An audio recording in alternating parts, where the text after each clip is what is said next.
Well, you transfer here, you beat OU, you take this team to the Big 12 championship. I mean, it's a pretty good heck of a season for. Yeah, no doubt. It's been crazy. The whirlwind of college football. Obviously, 6 years, 3 different schools. Could not be happier to be in Stillwater. I mean, this is obviously the best school I've been at. Just the love and support has been amazing. So be able to kind of, in 1 year, to be able to turn around, obviously the 3 quarterback rotation, come in January, kind of things didn't work out the way as exactly planned, but to be able to be in the situation we're in is pretty awesome. You've played a lot of Big 12 football over the years. What does it mean to finally get into this championship game? Yeah, obviously this is the first championship game that I'll be starting in. So just know that all the hard work that we've all put in is kind of paid off. I think we kind of really locked ourselves down, kind of really came in and worked out a little bit more on Sundays, a little bit more time in the film room to be able to get this opportunity, and we got it.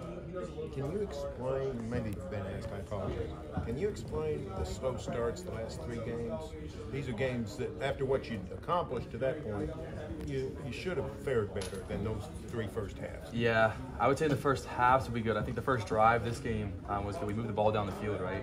And then I think they had a really good plan, BYU did, but I don't think it's just execution at the end of the day. I think we kind of came out firing that 5-game win streak. We were going down and scoring touchdowns a lot and scoring touchdowns a lot early. I think we played a high level there. We're going to have to do that next week. Again, you've probably been asked this, but Rashad's halftime speech. Yep. What was it like and how much effect did it have? Yeah, I just think when you come into the locker room when you're down by almost 3 scores, I think you can go one of 2 ways. Obviously, you can keep it well and keep the energy up and keep it going, or guys kind of get down on each other and not believe. And Rashad just said, like, look, this is who we are. We are good enough to do this. We've been in the situation before. We're going to be okay. Everybody came in. Everybody put together. I mean, everyone was clapping. Obviously, you think everything that could go wrong in that first half most likely did, and it did. So, but for us to kind of wash that, come together, be able to focus on ourselves, take one play at a time. We're not going to be able to score 21 points, 24 points in one play. We came out firing at half, and I think that was the difference. Would you support Rashad giving the pregame speech next week? He's giving the pregame speech every game, so yes, absolutely. So he does talk before the game? Absolutely, yeah, every game. What kind of stuff He's does our he guy. say? Just to hype everybody up, obviously. Kind of our hype man guy on the team, kind of our emotional leader, as you will. But for Rashad to be able to go out there, obviously bring everybody in at halftime, kind of say, we're better than this. This is our game. This is our team. We have a lot more to play for. Kind of came in and we responded. I'm not sure if, Even when he wasn't starting. Oh yeah. He talked even when he wasn't starting. Yeah. I'm not sure of all your medical history. Would a medical hardship year, is that a possibility to come back another year? I think it's a possibility yet. I'm not exactly focused on that right now. Just kind of looking forward to next week, and then we're kind of figure out what happens after that before the bowl game. But we're going to see what happens. So it's something you would consider. Yeah, we'll see. Yeah. I imagine you've been asked about the Robinson Cotton Bowl jersey, but yes. What went into this one? Yeah, I just think obviously he's an unbelievable player. Threw the ball around the yard, all over those guys. So just obviously I think he's kind of been a good guy to the program, has come back a lot and supported us, obviously in the QB room. We need to get him back, so if you see this, you need to come back. I need to meet him. I have not met him yet. But obviously me and Justin kind of worked on this one. There's a couple that we've had throughout these last couple games. And obviously Zach's one unbelievable player, and I thought even saw the Cotton Bowl patch. I was like, yep, that's the one that we want. So I think he played against Eli on this one, I think, right? Yeah. So it's a pretty legit one right here. Pretty good coach too. It wasn't against Eli? No, he's way younger than He Eli. is? Yeah. Okay. Oh, Josh Fields played against oh Eli. yeah. Yeah, no, I know. This is pretty tight. Yeah. I'm 225. I don't know what he was back then, but it's a little tight, but it's all right. Alan, I was on the field taking pictures and have one of Ali diving over the 2 defenders at the end. Oh, yeah. And you're just standing in the back. What Yeah. goes through your mind in moments like that? That one was unbelievable. Obviously, it's an outside zone to the left, cuts it all the way back, and then at my vantage point, you have 2 options: either try to go lead block, but the angle that I had was I was too far back. I was kind of getting in the way.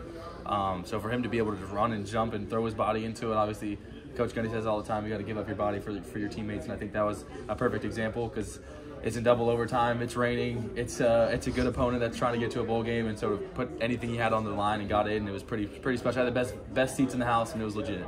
Had 5 touchdowns today. He's 5? Yes, he's got the 2 50-yard games. What is it like watching what you've watched over the last however many weeks? I mean, it's been special. It's been fun. Honestly, it's been fun, right? He plays with such passion. He plays with such emotion. So to be able to be next to him and hand the ball off, as I just said earlier, I got better seats and see those cuts better than anybody else, right? So it's just been a lot of fun and really special to be a part of that. Does he remind you of any backs you've played with in the past, whatever school? Yeah, he's different. Obviously, I played with Blake and Donovan, which are really good running backs. I played with Taj Brooks actually at Texas Tech, who's really good. Sir Roderick was with the Seahawks, so been fortunate enough to be around some legit backs, and just what he can do, his versatility, his size, his pass catching, his cutting ability, his blocking ability. I mean, he's the best running back that I've been around, and it's not even close.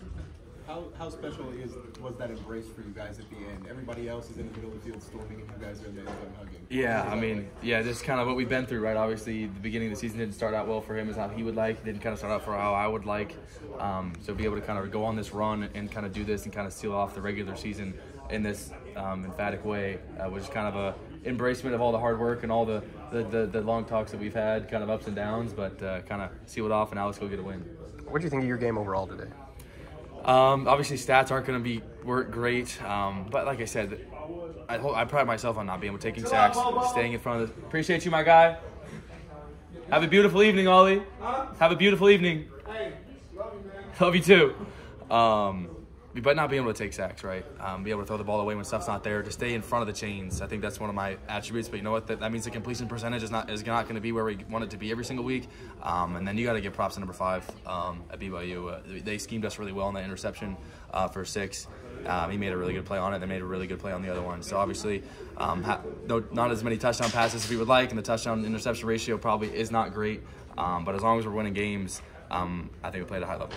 You were part of some good teams there in Ann Arbor, 2 playoff appearances. How does this kind of team's DNA kind of compare to those teams that were playing for Final Four championship? Yeah, just like